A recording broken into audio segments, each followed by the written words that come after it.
Wait, it's that time of the month again where I'm supposed to give another exam? Oh. I think I can pull off the SEQs. But what about the MCQs? Assalamu alaikum, this is Dr. Hasna with Hasna's Anatomy, back with another video to make your student life easy and making anatomy a piece of cake. So do not forget to click on that subscribe button. I am going to be posting a lot of tips for you guys. I've been a topper myself, therefore I have a lot to share with you. And guess what? Follow my tips, all your friends will be asking you, how do you do it? So guys, keep watching because I have some really good MCQ tips up my sleeve, and no matter which exam you're giving, these 6 tips have cracked the code. Do not tell your teachers, I'll be in great trouble. So the first tip I'm about to share is, guys, always wear a watch. Biggest secret to nailing your MCQs is time management. Guys, wear a watch. So let's let that go. Always wear a watch on your right hand. And if you're not allowed watches, which in most exam halls you're not allowed to wear, do not worry. You will always have a clock on the wall that you have to keep looking at. So tip 1 isn't over yet. Wearing a watch and looking at the time. But what do I look at? What you need to see is how much time is allotted for the MCQs and how many MCQs there are. First, figure that out in your head, and trust me, these 2 seconds that you'll spend in planning it out, or probably you'll know beforehand coming into the paper how much time you have for the MCQs and how many MCQs are going to be there. You can ask one of your teachers. You should always know, practice one night before. If there are 40 MCQs and there's 40 minutes. So now you know in your head that every MCQ that you're going to perform is going to take a minute, right? So this is what normal people would do, taking a minute on every MCQ. But here's a hack. Try to take 1 minute or less. And I'd prefer you go for less. Try to solve every MCQ in less than 1 minute. When you're solving MCQs for the first time, do not spend too much time thinking over every MCQ. Just go through them and just circle the answer you feel is most probable. Don't like spend too much, I remember I studied here. Because normally what happens is you look at the MCQ and you're like, I studied this there. Oh my god, my friend told me answer to this MCQ is there. Yes, thank god I studied that. You know, you're gonna waste time doing that. Do not think too much. Solve that MCQ as soon as possible. The nerve supplying the serratus anterior is long thoracic, thoracodorsal, blah blah blah. It's long thoracic. Don't think too much. Don't be like, okay wait, long thoracic hi tha na. Do not spend too much time on each MCQ. This will save you so much time.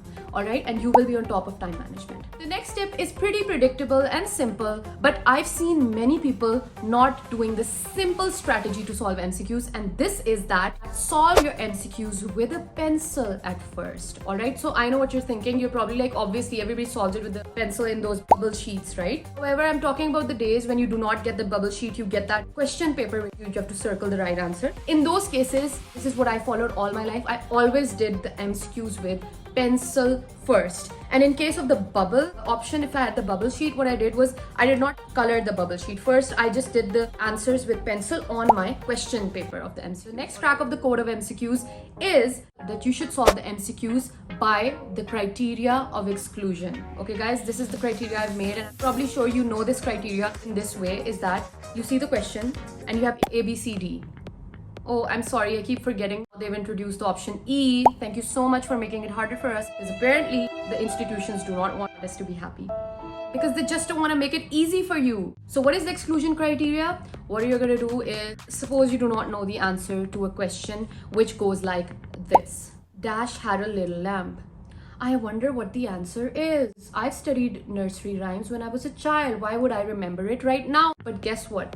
If these are the options, at least I remember that there was a Polly, or either there was a Mary somewhere in those poems that I used to read, or I think Humpty Dumpty would make sense. If that would make sense, I'm really sorry for you guys. Think that it could be these 3 options. These 3 options seem most likely to me. So what you have to do, most of the people do the exclusion criteria in their head. What I do is cancel out the options you think that cannot be the answer.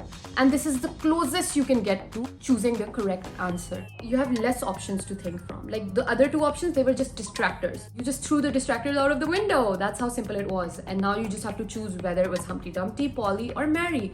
And all of a sudden it clicks you in 5 minutes that the answer was Humpty Dumpty. I am just kidding, guys. It was Mary, and you'll circle it. Answer. If you cannot recall the answer right now, here is where my other tip comes to play. Always skip a difficult MCQ, because if there's any MCQ that is taking more than 50 seconds, that is a red alarm. At this very moment, bells should ring in your head that you are ruining the questions you have answers to for this question that you'll probably at the end of the day not even get right. So it's not worth it.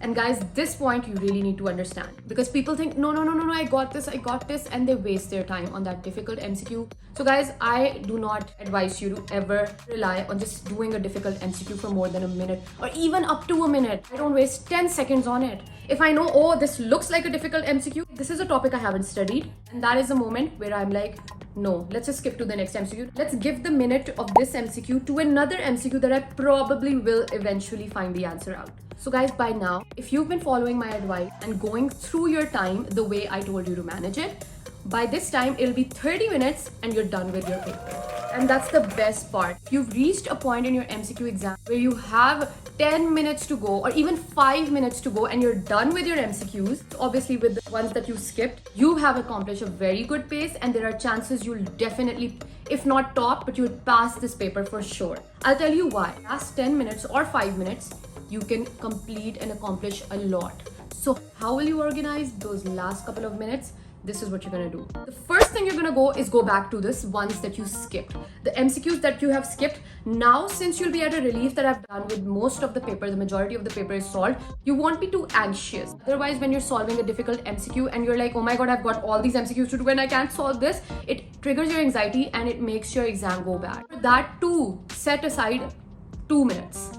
For the difficult MCQs, do not give them too much time. 2 minutes to complete those difficult MCQs that you have skipped. Guess what? It's okay if you don't get the right answer, because even if you spent 5 minutes on it, you'd still not get the right answer. I hope you understand what I'm saying, guys. Now that you're done with the difficult MCQs, if you've done it in 2 or 3 minutes, you still have 2 minutes left if you had 5 minutes, and you have a lot of minutes left if you did it in 10 minutes. So now what you're gonna do with the rest of your time is recheck. Guys, I cannot emphasize this enough. The key to getting a high score in your tests is if you recheck your paper. That is something I have learned with experience. I used to do my MCQs back in the day. I'd be like, let's not recheck them. And then when I decided let's start rechecking, I realized I'd catch so many silly mistakes I made. And I'd be like, oh my god, rechecking is super important. It's key, guys. So always recheck your paper in the last few seconds or minutes you have. And while you're rechecking, you are going to start doing it with a pen. You can erase the pencil later, but like do it with a pen. I've seen a lot of students crying because they circled the wrong answer with a pen and then they cross it out and circle another answer, and that, guys, just loses you a point. So there's no point of doing that. So always do the pen part at the end of your MCQ test. And voila, there you have it. You just solved an MCQ paper, and no longer are MCQs a big nightmare for you because you know how to solve those MCQs right. One last thing is always remain confident whenever you're giving your papers. Good luck if you have any paper coming up. I really hope I helped today. For more tips and tricks or any requests you have for videos, do not forget to subscribe to my channel and comment down below. Until next time, thank you so much for watching.